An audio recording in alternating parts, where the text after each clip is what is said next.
আমার নাম মিজানুর রহমান। আমি লক্ষ্মীপুর রায়পুর থেকে আসছি।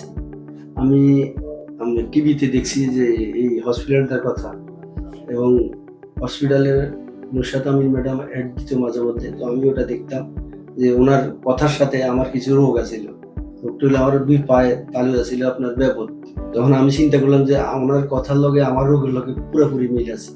পরে আমি চলে আসছি এখানে। পায়ের সমস্যাটা ছিল, আমি মানে পাটা হাঁটতেছি নাকি আমার ব্যাপক ছিল, মানে পাটার কোনো অনুভূতি ছিল না।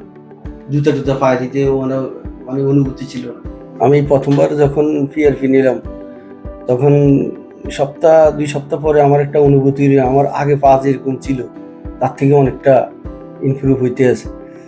এরপরে দ্বিতীয়বার আমি আবার আসলাম, আমি আবার পিআরপি নিলাম, দেখলাম যেন আরো একটু ইমপ্রুভ হয়েছে। তৃতীয়বার আসলাম, তাও দেখলাম যেন আমি অনেকটা এখন ভালো আছি। 3টা নিছি, এখন আমি মোটামুটি আলহামদুলিল্লাহ অনেকটা সুস্থ আছি। আর পায়ে আমার কিছুটা অনুভূতি, আর অনুভূতি ছিল না, এখন আমার পায়ে কিছুটা অনুভূতি আছে। পুরোপুরি আসে নাই, তবে ম্যাডাম বলছে আর একটু সময় লাগবে, যেহেতু আমার বয়সও বেশি, আবার ডায়াবেটিস আছে। তো আগের থেকে অনেক ভালো আছি, অনেকটা ভালো। আমার মতন এরকম হয়তো অনেকে কেউ থাকতে পারে, থাকলে এই হসপিটালে আসবেন, ম্যাডাম আছে, ট্রিটমেন্ট নিতে পারেন, আশা করি ইনশাল্লাহ ভালো হবে।